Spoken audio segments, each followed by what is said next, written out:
Kasus berkurangnya saldo rekening nasabah Bank Rakyat Indonesia yang terjadi di Kediri, Jawa Timur pada Maret 2018 lalu diduga akibat kejahatan perbankan yang dilakukan dengan modus penggandaan data dari kartu ATM nasabah yang dilakukan pelaku dengan menempelkan seperangkat alat di bagian tertentu mesin ATM yang berfungsi untuk membaca keseluruhan data nasabah atau skimming. Dari data ini pelaku kemudian melakukan transaksi dari tempat lain. Direktur Digital Banking dan Informasi Bank Rakyat Indonesia Indra Utoyo menjelaskan, para pelaku melakukan skimming ATM dengan cara menempelkan chip di bagian slot tempat memasukkan kartu mesin ATM. Dengan bantuan kamera CCTV berukuran sangat kecil untuk membaca data-data nasabah.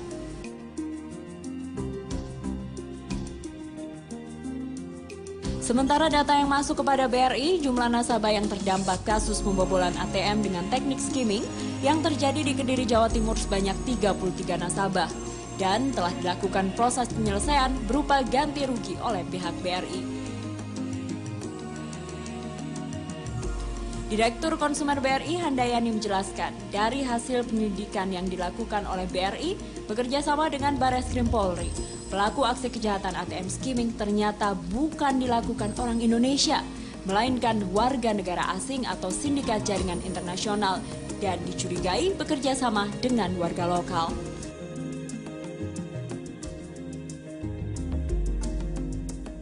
Kasus kejahatan ATM skimming membuat Bank Rakyat Indonesia melakukan antisipasi agar kasus serupa tidak terulang lagi. BRI mengimbau nasabah untuk mengganti PIN secara berkala dan melaporkan jika ada transaksi yang mencurigakan pada rekeningnya.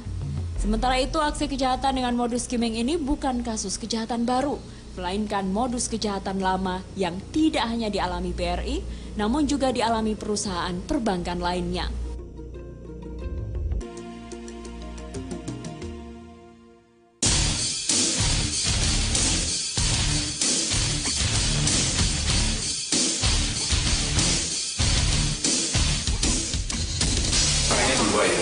Dua yang sudah kita tersangka dua, tertangkap satu, yang satu DPO masih kita cari orang sesuatu.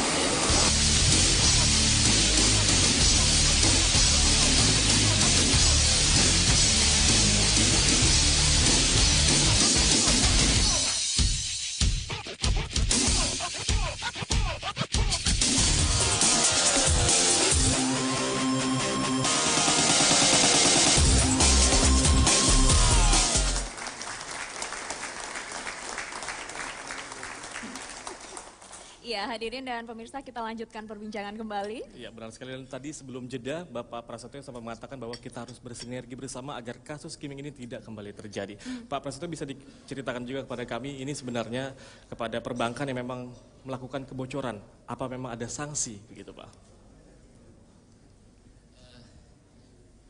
Saya kok tidak berburuk sangka dulu perbankan melakukan kebocoran, Pak. Jadi namanya kejahatan itu berkembang karena ada teknologi-teknologi baru, jadi inovasi baru yang kemudian menyebabkan teknologi yang selama ini dipakai bank kesannya menjadi muncul kerawanan baru. Saya tidak bilang obsolete ya, muncul kerawanan baru. Nah, ini yang kemudian Bank Indonesia meminta kepada industri supaya naiklah ke teknologi yang lebih baru, yang lebih sulit untuk dijebol oleh pelaku kejahatan.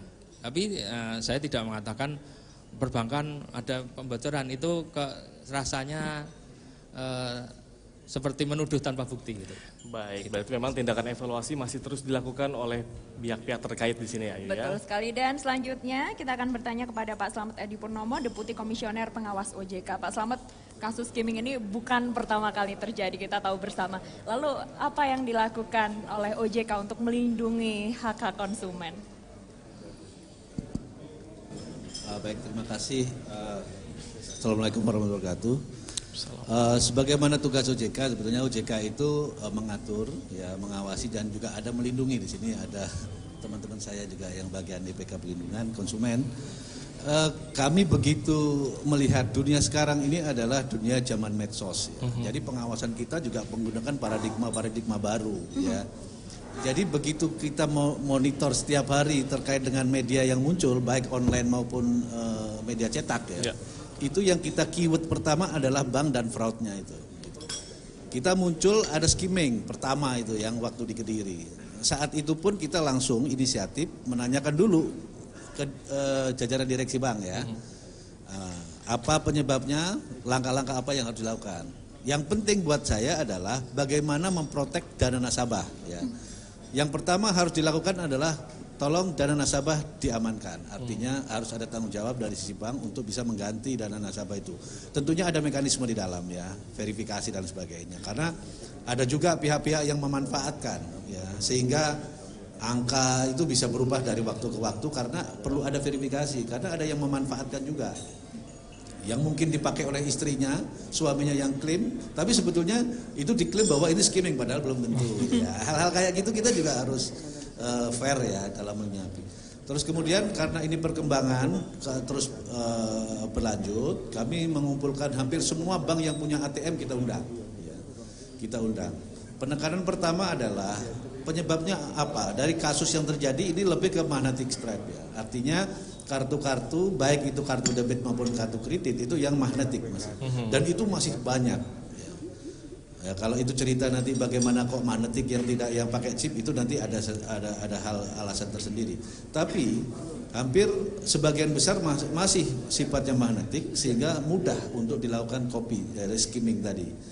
Nah, kita mendorong kepada seluruh bank ya, yang terutama yang menerbitkan kartu debit maupun kredit card untuk mengganti menjadi chip. Karena dengan kartu chip itu agak mungkin menurut saya ya belum terlihat saya ada fraud atau skimming yang berasal dari kartu chip. Ya mungkin kalau nanti saya juga nggak tahu, tapi untuk saat ini kartu yang menggunakan chip lebih aman, ya lebih aman sehingga teman-teman di perbankan sebetulnya sudah ada langkah-langkah mitigasi risiko. Jadi di perbankan itu organ-organ di dalam itu sebetulnya sudah dilengkapi dengan anti fraud segala macam. Jadi kalau begitu ada kasus fraud itu wajib lapor ya ke kita ya. Kita juga ada investigasi juga ada. Dan saya juga terima kasih kepada pihak Kapolri, Pak Kepolisian yang sangat responsif, bisa menangkap dengan cepat, itu menurut saya satu apresiasi saya. Ya. Nah kemudian untuk langkah ke depan kita sudah punya komitmen kepada bank-bank bahwa itu akan diganti dengan chip, tapi itu perlu waktu ya.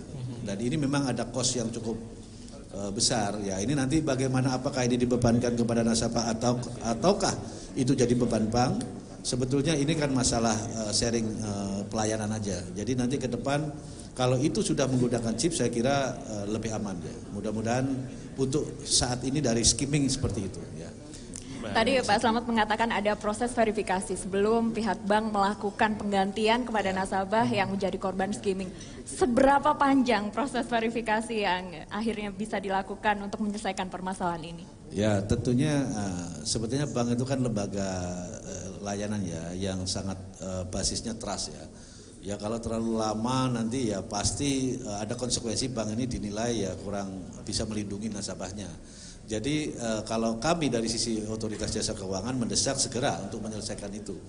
Jadi sebetulnya jumlahnya kan nggak material, kalau saya lihat sih jumlahnya material. Tapi karena ini di viral itu bisa dampak reputasinya.